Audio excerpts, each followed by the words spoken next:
The ship dropped out of other space at the exact time Caretaker specified. The Alifon system, home of the Urinor Kingdom. After he was informed that he was being transferred to meat space, Taz mentally prepared himself and then gave the go-ahead to Caretaker. Like someone flicking his head gently, he was pulled out of a recreation of his old home and was now seeing through the optical sensors of the general-purpose humanoid frame. Taz is still bitter, angry, over what happened to him and his online gaming group, the BL00 Die Dogs. Around 500 of them were preparing an assault on the notoriously defensible King's Lookout within the online game, Galactic Warfare Online. Then, out of nowhere, all of them felt a sharp surge of a migraine through their heads. Next thing they knew, they were told their brains were transferred into specialized life support machines and are capable of remotely controlling humanoid robots. Their only clues? Humanity was smashed over 1,000 years ago from the present, but are hiding somewhere. Earth is implied to be ruined, its coordinates lost long ago, and Taz and his gaming group, now transformed into mercenary outfit, possess the technology humanity had in its golden age, which means they are the singular most powerful group in the galaxy, and they're using it to find humanity, and hopefully there's technology to undo what happened to them. "Good morning, General Taz," Caretaker announced cheerfully in her naturally feminine voice. "Our search here has a complication. The kingdom is under assault by the Eternal Empire." "How bad?" Taz replied, staring at his robotic fingers as he flexed them. Clearly mechanical, yet had an elegant organic design. "Imperial fleets have blockaded the system. All warp travel is blocked and will result in annihilation," Caretaker began. "The local garrison of the Royal Army is in dire circumstances. They are severely outgunned and outnumbered, yet they still fight on." "What about the king or his family?" Taz inquired, leaning over the central command console, which projected a holographic display of the planet. Red triangles denoting hostile forces flooded the view. There is a distinct lack of blue squares, representing potential friendlies. "Alive, but the situation is unstable," Caretaker answered. "There is a 65.3% chance that Imperial forces will break through and kill the family." "Then let's make that a 0% chance," Taz declared calmly. "Where's my circle, Caretaker?" "Anubis is in the fabrication deck," Caretaker explained, projecting a map of the ship. "Ituchedurmum is resting within his home in cyberspace, and Waffle Boy is in the arena, just now achieving a 30-kill streak." "Bring him out. I'll get Anubis," Taz ordered, then bringing a finger to the side of his humanoid head. "Anubis? Taz, get to the command center." "Alrighty, on my way now," he replied casually. Taz spent the time carefully reviewing the situation. The current battlefield, going through news articles documenting what had happened during their hibernation, reading up on the general sense of each side. This Eternal Empire sounds like bona fide space Nazis, their rhetoric almost exclusively calling for the genocide of the kingdom, alongside cleansing their gene pool of any possible impurity along the border. The kingdom, on the other hand, is your run-of-the-mill sci-fi spacefaring civilization. Constitutional monarchy, decent economy, competent army, and amicable relations with other aliens. Obviously not enough to get any help, or perhaps that's how terrifying the Empire is. Anubis was the first to arrive, the fabrication deck closer to the control deck. Unlike Taz's more humanoid and conventional aesthetics, Anubis held true to his name, with a distinctly canine-like head, and using holographic panes to accentuate and enhance the look, if not give it that cool factor. One of the many things Anubis dropped real-world money on in the game. "Think I worked out how to make a dedicated repair vehicle," Anubis said, the holographic lines shaping into a grin along the static, featureless jaws of his head. "Hopefully I get to test it out soon." "You might," Taz said, cocking a thumb over to the display. Anubis took one look and sighed. "Shit, that ain't good, is it?" "Not yet, but it can be." Taz closed the windows containing his research on the situation. "Touch and Waffle Boy are being woken up. We'll wait for them." "Here," Waffle Boy's deep, gravelly, and menacingly synthetic voice announced, alongside heavy and thundering steps. Following him was Ituchedurmum, the chief reconnaissance officer. Waffle Boy was an absolute unit of a robot, standing well over 9 feet tall, fat with armor, and the reason for his name. A shield overlaid his featureless and menacing head with a hexagonal pattern. Ituchedurmum was just plain, human in shape, and his head just plain black without any distinct features. Kids don't get much money in allowance, so he doesn't have the nicer things the others have. The circle is the name Taz gave to the absolute best players of his group. Anubis earned his title when, during one battle on King's Lookout, Anubis single-handedly carried the entire offensive by reviving almost 1.5 players per second, reaching 5,000 total revives by the time Lookout was captured. It was such a feat that even the developers themselves created a Steam achievement after him. Anubis' perseverance. The requirement was to revive 5,000 players in one battle. Waffle Boy was more straightforward. For 4 total, real-world hours, he held off an enemy player army twice the size of his in the open field Sam's research post. For weeks, there were rampant accusations of hacking leveled against him. And then there was Tuchadurmum. With only his cloaking tech and sniper rifle, he trekked over 5 kilometers of enemy territory, hacking vehicle spawning stations and sniping dangerous and/or important players during battles. He alone was responsible for countless backcaps and tying up enemy Zergs by just pissing them off. And he's escaped retribution far more times than that. "Gather up everybody," Taz announced with a wave. The 3 circled the console and looked at the holographic presentation. "Our POI, King Yayan, is in danger. This eternal empire, space Nazis, basically, have declared war on the kingdom and are already knocking at their door. Local forces are outnumbered, outgunned, and are slowly losing ground by the day. If we're going to get that artifact the king's rumored to have, we'll need to do something. If we secure this area here," Anubis pointed at some flat terrain some distance from the main combat zone, "I can set up some nanofactories and start pumping out the gear and vehicles those royals use. Give them something to even the odds. No buildings we can't thoroughly dismantle," Taz said simply. "Remember our golden rule. Nobody gets our tech." "God damn it." Anubis sighed deeply. All right, why don't I just set up a huge fucking battery of artillery then? Smash those fuckers and let the royals do the cleanup? No heavy ordnance," Taz instructed. "I'm not pissing off future clients because we destroyed their house while saving it. And leaves more for me to kill." Waffle Boy giggled sinisterly, holding up his autocannons. "I see a lot of mountains," Touch said as he pointed. "Just drop me there and I can pick off some officers." Okay, we have a plan," Taz announced after a quick moment of silent thinking. "Anubis, you're in charge of Group Steel Rain. Set up an artillery base. Waffle Boy, you're in charge of Iron Wave. Grab up a bunch of heavies and exos and smash the Imperials where it hurts. Caretaker, scan of the landscape has revealed a concentration of Imperial forces and buildings." She answered, presenting a map. "I am 98.3% positive that what we're looking at is the Imperial phobie. Hit that and we will severely disorganize them." Waffle Boy let out a long giggle, his bloodlust never sated even when virtual became reality. "Wait, what about me?" Touch spoke up indignantly. "You're in the mountains, like you said," Taz answered, "but you'll do more. Grab the AM-23 Panzerfaust and add armored vehicles to your hit list." "Fucking sweet," Touch exclaimed with joy. "Language, kid," Anubis said in false offense with a grin. "Fuck you, bitch," Touch replied quickly with the finger. Anubis just laughed. "Remember, everyone," Taz said firmly to cut in. "Our ultimate goal is to recover that artifact. Everything else is secondary. We need to find out what the hell happened. To humanity. To us." Everybody gave a grim moment of silence after that. A moment to remember the lives stolen from them. To remember loved ones and friends they've lost. "Talk to their leader yet?" Touch asked over the communicator. "We'll be helping their new assault to relieve friendlies trapped inside the city," Taz answered, riding shotgun in the Typhoon. It is a transport, revived from the game by Anubis, that is kitted out with a high-strength shield, 250 caliber machine guns, and a mobile spawn system. Any losses the BL-00 Die Dogs incurs will be replaced here. "Hey, Taz," Waffle Boy spoke, his voice hinting at barely restrained enthusiasm. "The boys are ready. We see the fob. Give the word already." "Anubis, how's the artillery?" Taz asked the Typhoon's driver. "Last gun went online," Anubis answered with an eager grin. "Target spots are already set." "Start firing," Taz ordered. "Saturation bombardment, tight spread, 4 salvos.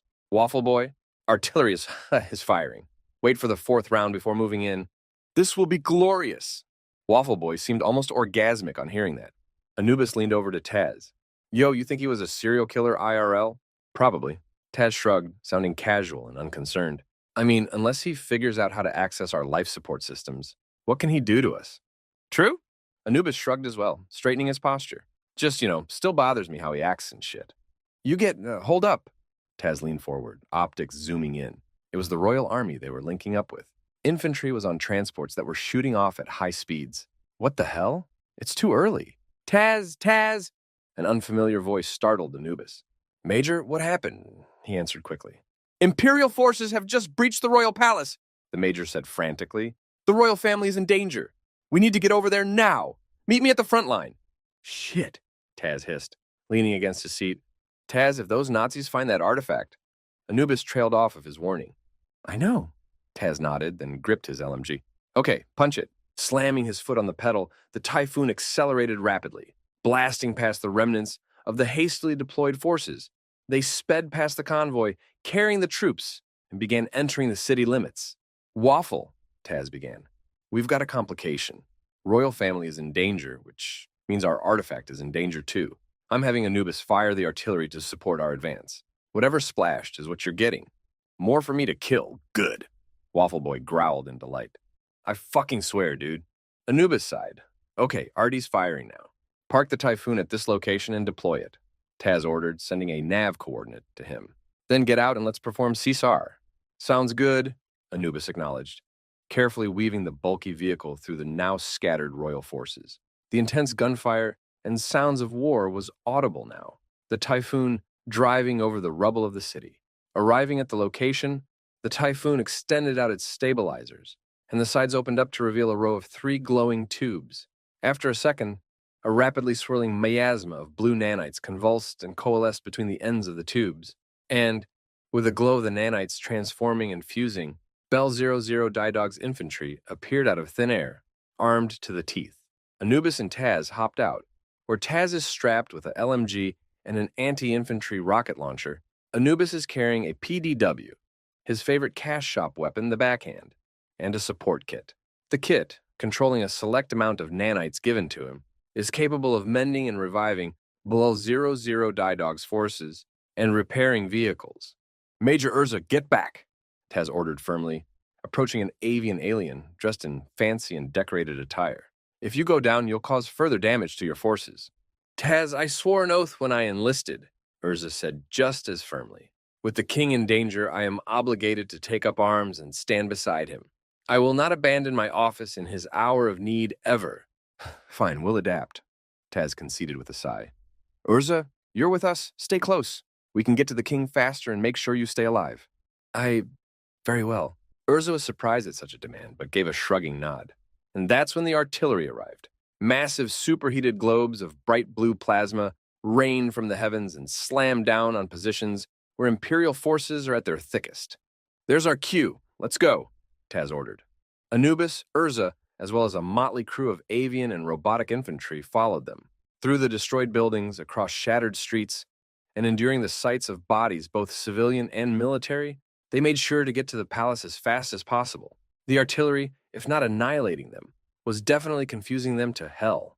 Ever since their arrival in this new reality, Taz quickly picked up that their technology, although ancient to the galaxy, is the apex. Nobody has their nanotechnology, their plasma guns, nothing. And just as Taz was getting concerned, the firefights began.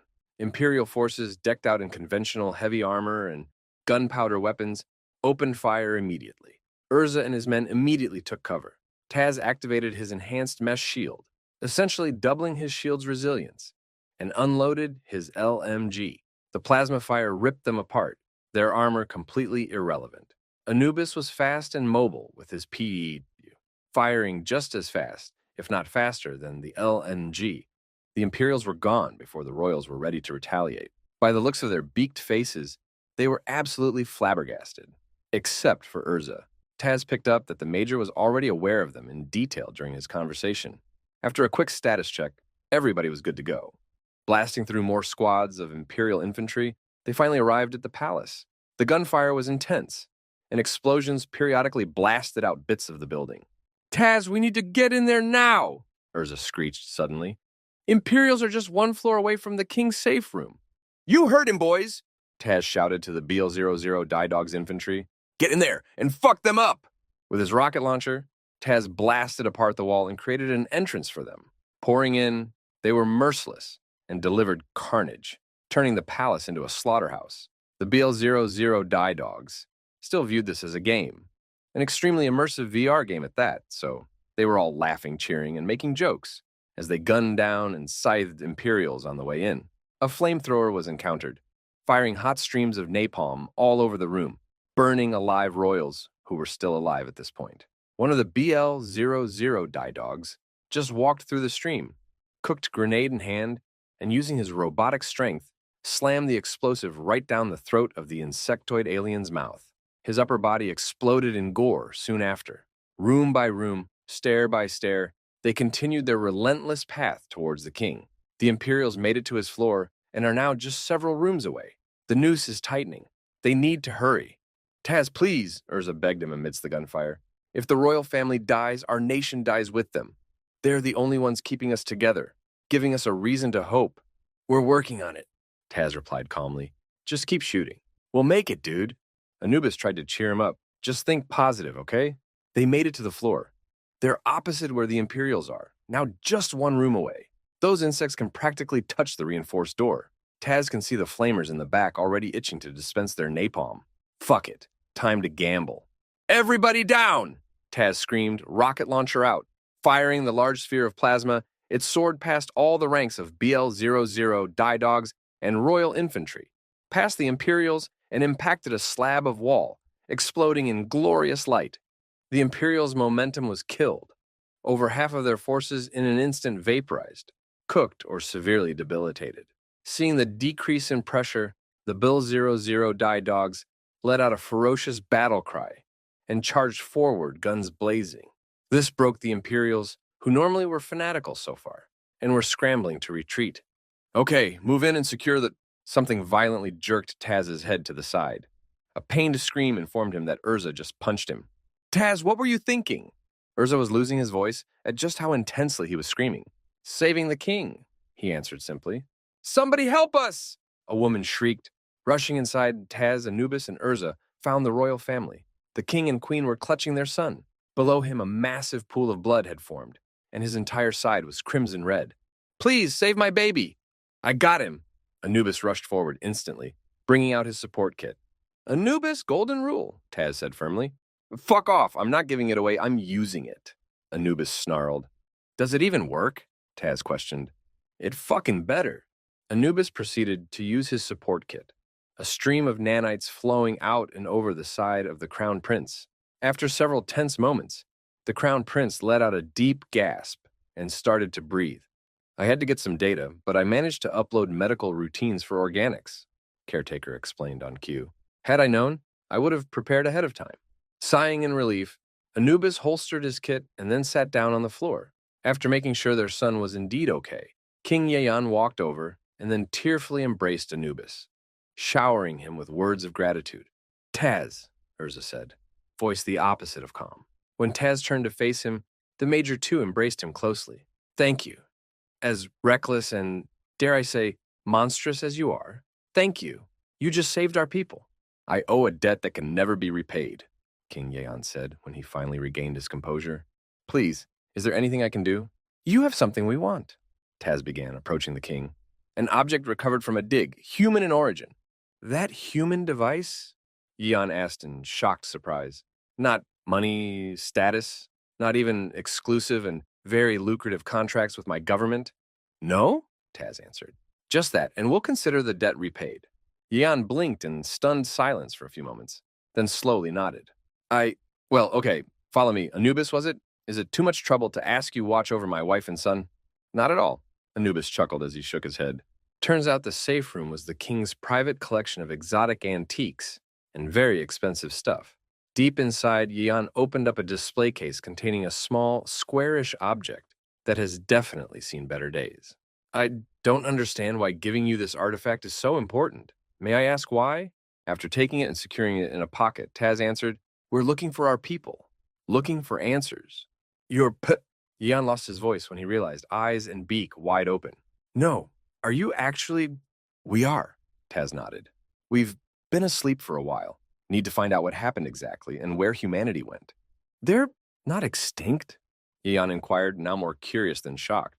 No, hiding. Taz began to walk away. And again, we're looking for answers.